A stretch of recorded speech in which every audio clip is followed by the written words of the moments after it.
Hi, welcome to Oaks and Dreams. Today we're going to be talking about the 5 things that I grow in my garden, and you can too. And it's going to make you feel like a gardener when you're just starting out.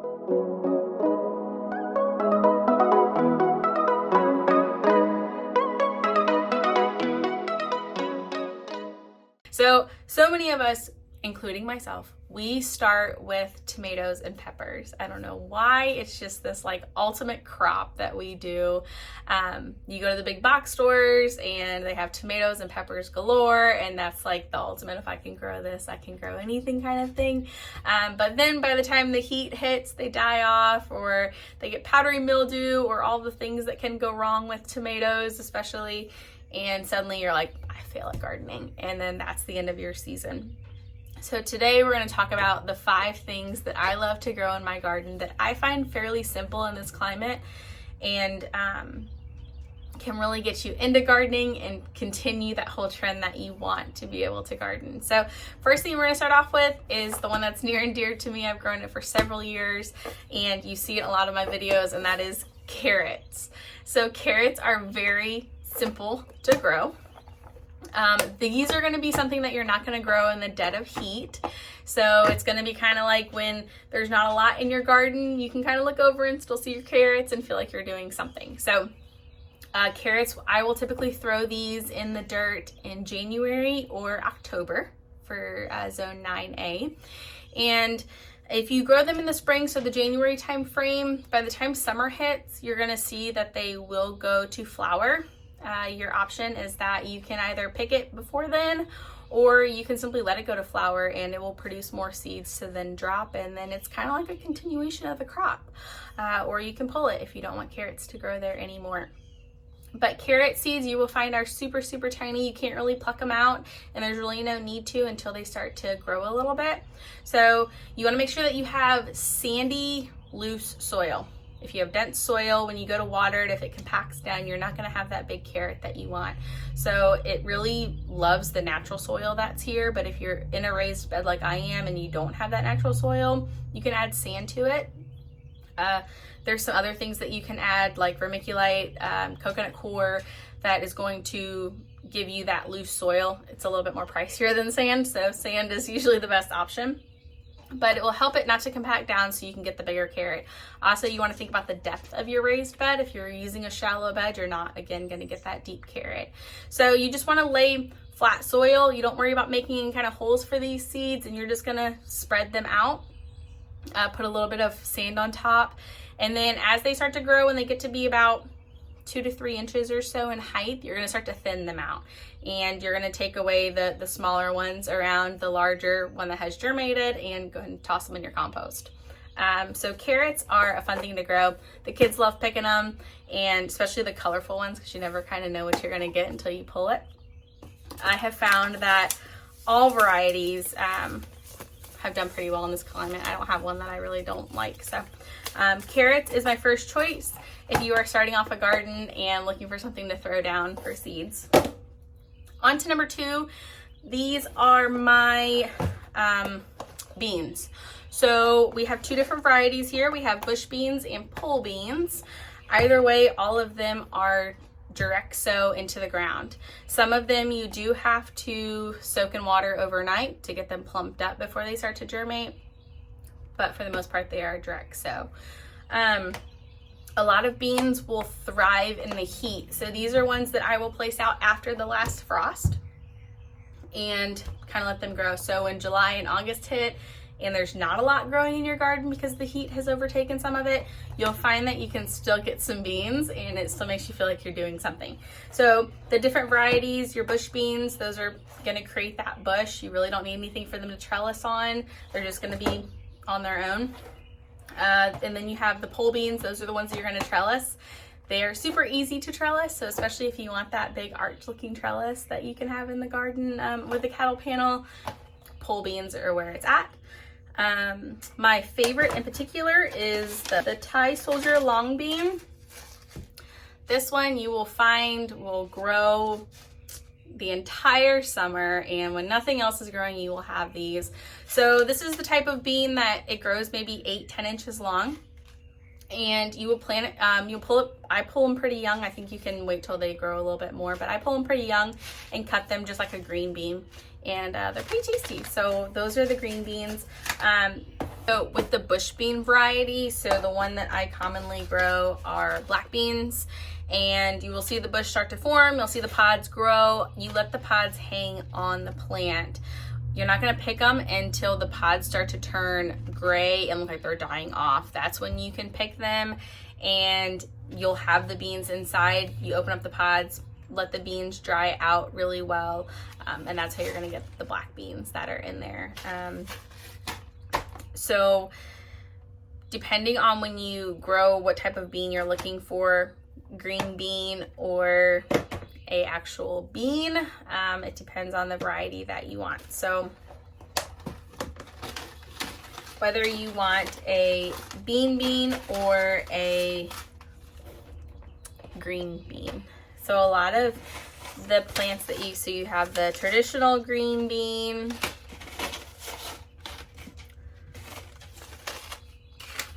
so these can create all of these. So these can create the traditional green bean that you're looking for. You can cut them up and have cut green beans, while some of your other beans, like this is a lima bean and this is a black bean, you are going to let these pods dry out on the plant and then harvest them when the pod is actually dried. So beans, they add a lot of nitrogen to the soil. So when you're talking about fertilizing, and a lot of us are scared to fertilize in the beginning, beans are gonna add that nitrogen to the soil. All right, moving on. Number 3 are zinnias. This is the only flower of my 5, but these are super easy to grow. I know there's a lot of flowers that are easy to grow, but I find that zinnias are my absolute favorite.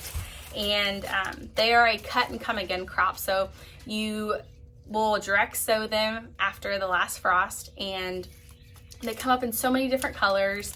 You can cut them off and they will shoot out little sprouts and produce more flowers. So these are those ones that you can cut off and have yourself a little bouquet in your kitchen, and you'll still have the pretty flowers outside in the garden. They just add that color to the garden, and they're super easy to grow. So with the flowers, as you can see, these are from last year.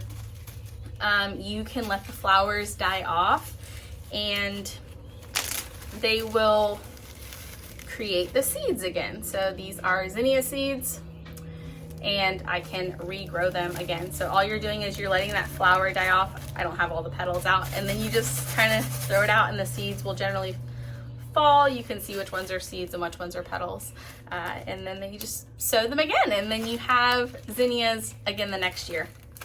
So you're not continually buying seeds. Other thing about zinnias is that they are great pollinators. So if you are looking for the bees in your garden, or if you are looking for the butterflies, they are so near and dear to me. Zinnias do help get those pollinators into your garden, which is very beneficial as you start to get into some of the seeds like squash and corn and those things that need pollinators to produce. The next one is my cucumbers. Cucumbers, they can take a little bit of effort if you want them to, or you can make them really simple. So you can direct sow cucumbers after that last frost date. They do not like the dead of heat, but you will get a good crop before July and August come. You'll start to see their flowers start to dwindle back, and you might still be producing cucumbers. I usually just let them go even when their leaves start to look a little dried. They do well when you do have some sort of trellis. So the first year I had them, I actually just put them on a tomato cage, and I know it sounds crazy, but they did produce really good cucumbers. But since then I've had them on a trellis. I just wanted to cut over and show you the cucumbers that are currently growing in my garden that are next to a trellis and will hopefully produce a beautiful crop this season. And my last one, it's not a seed, and it does take a little bit of effort, but it is worth it, and it's really easy to grow in your garden, and that is the sweet potato. The sweet potato loves this climate, and Actually, when you try to not grow them, they will grow. I threw some sweet potato slips into my compost, not realizing it, and I had sweet potatoes in there this past season, late into the fall. So if you're not familiar with how to make sweet potato slips, they are fairly easy. I got some little examples right here. So you're gonna buy an organic sweet potato. I'm not sure if it works with a conventional one or not, but I just got an organic sweet potato. And you're gonna place it in water. And once you place it in water, you're gonna notice, this is one of my sweet potatoes from last year, you're gonna notice it start to form roots. And then from the roots, that will go down in the water, and then you'll have the slip. That's what they call the slip. That's the leaves that come up to the top. And once they get a few leaves on them, you're going to simply pluck it from the potato. So just like that. So this one already has some roots on it, but typically once you pluck it, you're not gonna have these roots. And then all you're gonna do is place this into the water as well. And then you will start to have, let's see if I can find an example. You will start to have a slip that has more roots to it. And this is what you are going to plant. So I will plant these after the last frost. Also, these plant into the fall. These kind of, some people use them as a ground cover because they do just that. They sit really low to the ground. The leaves do get quite a bit bigger than this, but they will just continue to produce sweet potatoes. And there's not really a one-time harvest for sweet potatoes. You can let them sit in the ground until you need them, really.